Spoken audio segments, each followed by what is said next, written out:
All right. Well, thanks for coming, guys. Good to see you all. First of all, was anybody at the Oregon game on Saturday? Nope, I watched every bit of it. Yeah, Some of it. I feel like we heard everything happen at our house still, and we don't live close to downtown at all. Has anybody tailgated yet, or has anybody had any football parties or made any football food for the games yet? No, because you all knew you had to wait to come to this first so you would know healthy foods to make, right? I love it. I love it. Awesome. Very good. Okay, so what I'm going to do is pass these around. Everybody wants to grab one of these. These are a copy of the recipes that we have today. So we have 3 different things. We have a main food, a side dish, and a dessert, because we have to have a very healthy, balanced meal, right, for our tailgating. So our first recipe, which you'll see as you get it, is crock-pot buffalo wings. So you think football, you think crock-pots because it's handy, and you think wings because, it's football, right? So what we have, I'm not actually going to demo it because it's the easiest recipe ever, okay? So you start off with 2.5 pounds of skinless, boneless chicken wings or chicken tenders. I have been to places before, like to a friend's house, where she has found actual boneless wings that aren't breaded in the store, but I couldn't find them yesterday, so I bought chicken tenders. So they're a little bit longer, about that wide, and then I just cut them in thirds so they're more of the wing size. So a little bit extra work, but it still works the same, okay? So get your crock pot, spray it with your nonstick cooking spray, put your chicken in, and then you start with one of these ranch dressing mixes. Has anybody ever maybe use these in like pasta salads, that type of thing? So what's awesome about these is they have the flavors of ranch, but in 3/4 of a teaspoon of this, there's 5 calories, no fat, 2 carbs. There's like nothing in here. There's a lot of sodium. So if you're watching sodium, that's the kicker on this. There is a lot of sodium in this, but it gives you really good flavor without all the extra fat that's in ranch. So sprinkle this over your chicken, and then we're going to add Frank's Red Hot sauce, which is that traditional buffalo sauce that you know and love and enjoy. I don't love super spicy food, and I like this a lot. I don't think it's overly spicy. Some people do, some people don't. It has a little scale here. It's about in the middle. So if you try this today and you think it's a little bit too spicy for you, you could certainly do like some Frank's Red Hot and then fill in with like some tomato sauce or something like that to kind of tone down the flavor if it's a little bit too much. But another thing that I love about this sauce is, so 1 teaspoon, again, this is a high sodium, but 1 teaspoon of this has 0 calories and 0 fat. So we're really just adding flavor here, but definitely on the sodium, so I do want to make note of that. So then we're going to pour our Frank's Red Hot sauce over our chicken wings, and that's it. Those are the only 3 ingredients that we need. And then cook it on high for 3 to 4 hours, or on low 5 to 7 hours. It's awesome because it stays hot, and it's good and it's delicious. And there's a lot of ways you can vary this too. So today we're going to eat them as wings. I make this at home all the time, and my husband loves shredded chicken. So I'll make it like this, and then I'll shred it, and then we'll eat it on whole wheat buns. So that's another variation you can do. I was just somewhere last week where they bought ground turkey, and they made meatballs. So same type of thing. You have your ground chicken, add in egg, a little bit of seasoning, roll them into meatballs, put them in the crock pot with the Frank's Red Hot. Same type of concept, just a little bit different texture. So lots of variations on this. I think you're really going to enjoy this. So that's why we're not demoing it. It's really simple. I think you can figure that one out. Yeah. Okay, awesome. All right, no amateur cooks here. So when we have buffalo wings, you have to have a good dipping sauce, right? That is key, especially if it is a little bit spicy. You need something to kind of temper it out. Now, if we think of our traditional ranch or our blue cheese dressing, 2 tablespoons of that is normally like 200 calories. And honestly, who really uses 2 tablespoons? Like, that's just not, you don't do that. So we have a blue cheese dipping sauce today that is yogurt based. I think you're really going to enjoy it. We're using plain Greek yogurt, and this is something great that you can use to sub out for sour cream in any recipe. And you can also use it to sub for mayonnaise, like in a pasta salad. But if you are subbing it for mayonnaise, I would probably, like let's say it calls for 1 cup of mayonnaise, I would probably use like a half a cup or 3/4 of the plain Greek yogurt, and then like a 1/4 cup or half a cup of mayonnaise, because you still want that flavor of mayonnaise. And if you switch everything out for the plain Greek yogurt, your guests are probably gonna notice that you switched it out. Not that it'll taste bad, but you're not gonna get quite as much flavor. So we're gonna start with plain Greek yogurt, 1 cup, and I'm making double of a recipe today. So we're gonna start with this. And most Greek yogurt that you buy, the non-fat, or the plain is non-fat, but there are some varieties out there that aren't non-fat, so just be careful of that. The non-fat works just as well. Does anybody, this is a leading question, who thinks that vanilla yogurt and plain yogurt is the same thing? No, we got a good group here. We have no amateur cooks and everybody knows what's going on. Good. Yep, vanilla and plain Greek yogurt are not the same thing whatsoever. Vanilla tastes like vanilla and plain tastes like plain. Who thinks, and this is not really related to this recipe at all, but who thinks that vanilla yogurt is healthier for you than like a strawberry yogurt? Anybody? It's not exactly the same. What's that? Natural strawberries versus vanilla extract. Well, I mean, maybe if you had vanilla yogurt and you added some strawberries to it, then you'd be getting some strawberries, but it's the same thing, really. A lot of your strawberry yogurt's gonna have added strawberry flavoring to it. Some will have the strawberry chunks in there, but they're not uber fresh, so you're not really getting that fiber. So I digress, but something I always like to talk about. So we're starting off with our Greek yogurt here, and then we're going to add in, who likes blue cheese? Some people in here do. Who definitely does not like blue cheese? Okay, we got a couple. So I have both blue cheese and feta cheese. I'm going to add the blue cheese to this today, but I also brought this Bolthouse Farms classic ranch dressing. Has anybody ever tried this one? That's good. Or yeah, it's really good. It's much more natural, uses better ingredients. It's not just like a light ranch, because light ranch, it'll sub in these kind of random ingredients. This, the first ingredient is buttermilk, so we're talking about a dairy product, and then water, and then yogurt.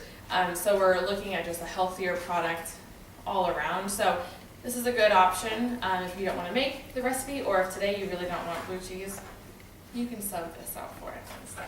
Okay, so for this one, I'm going to make it with the blue cheese today, but you certainly could sub feta cheese instead. Feta is a lot less potent, and usually people feel a little bit better about that. So we're going to add a half a cup of that, and then we're going to add a 1/4 cup of lemon juice. I'm making a double recipe, so I have to squeeze this out again. I trying to poke these little holes in here just doesn't. I think I got like 3 random holes, and so it just squeezes out like crazy and goes super, super slow. And this dip is nice because, well, for one, you can make it ahead. The more that it marinates in the fridge, the more your flavors are just going to combine and be even better. But what's also great about this is you can use it as a veggie dip as well.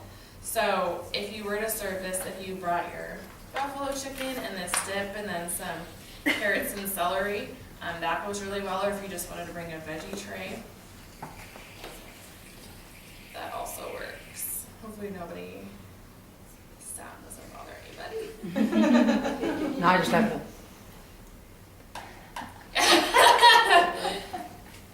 Okay, so we got that, and then we're gonna add in our seasoning. So we're gonna add in our garlic powder,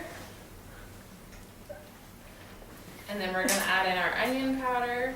That didn't work. If you have onion salt, you certainly could use that instead, but you just wouldn't add the salt into it as well, because it's already combined. We're gonna add our salt in.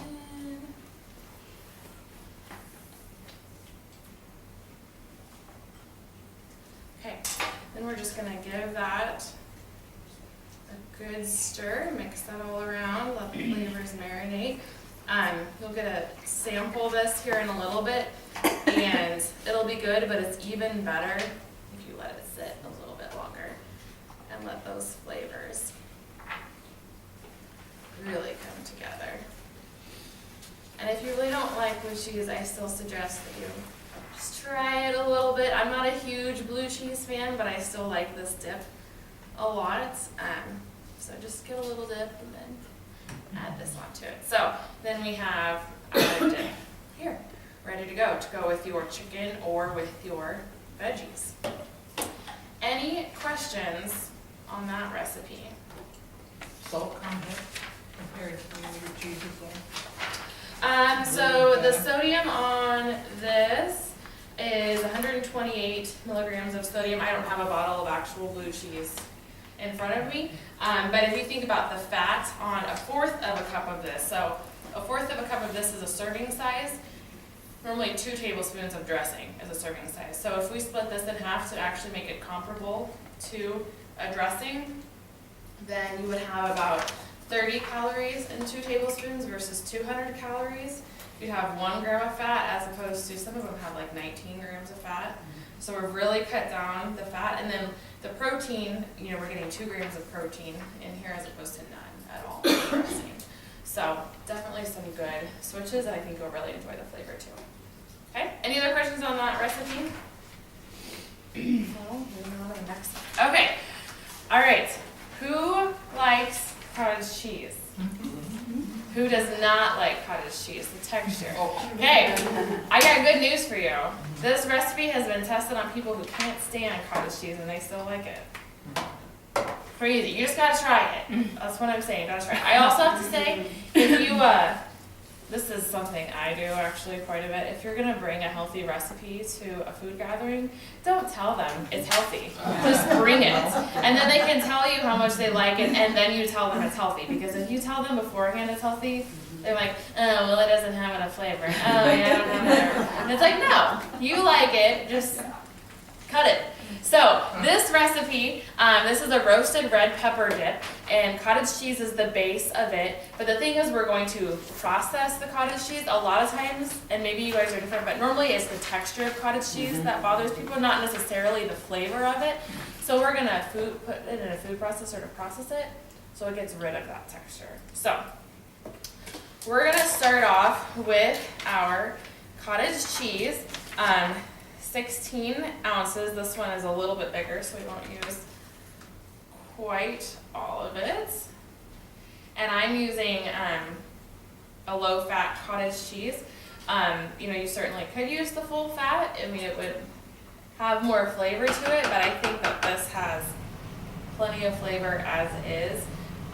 For those of you who like cottage cheese, what type of, you know, we buy the 4%, 2%, 1%, no fat?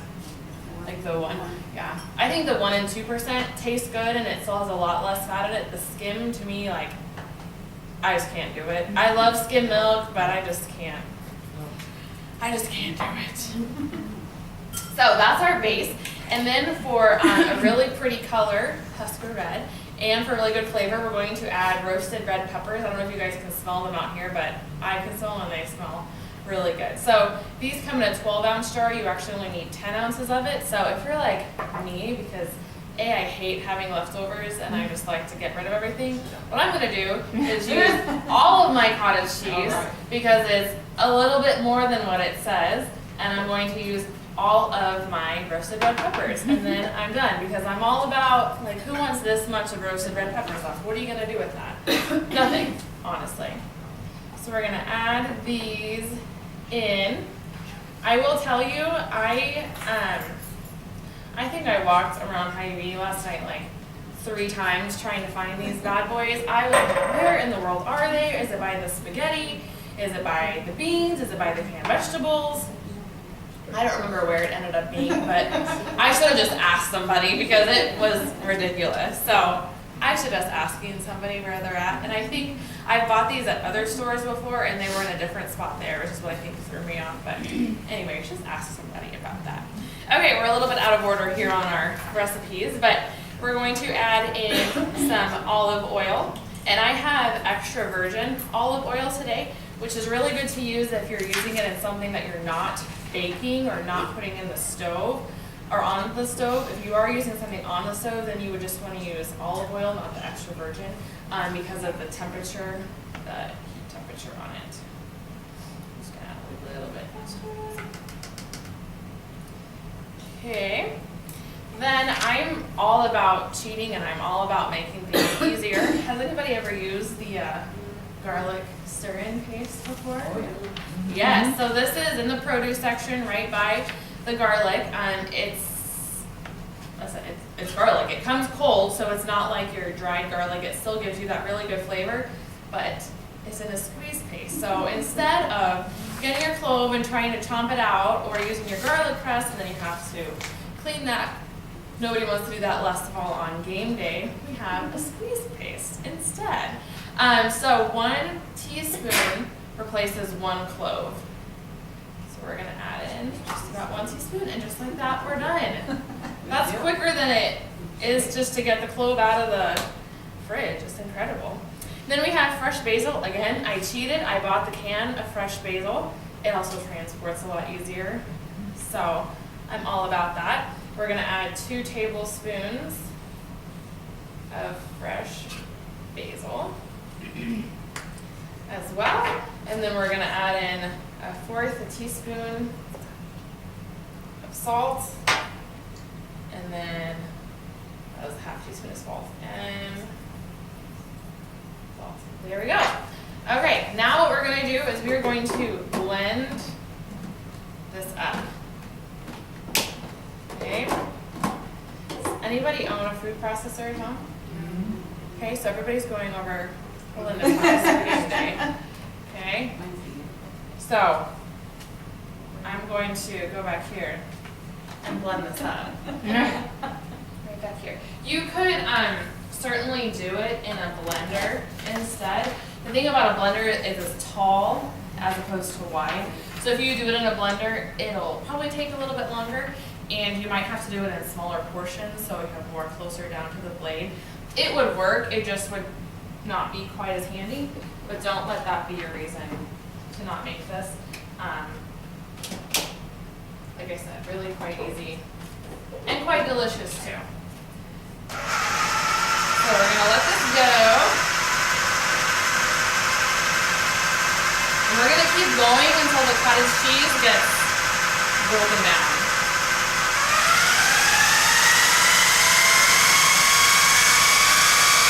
Not a pretty color.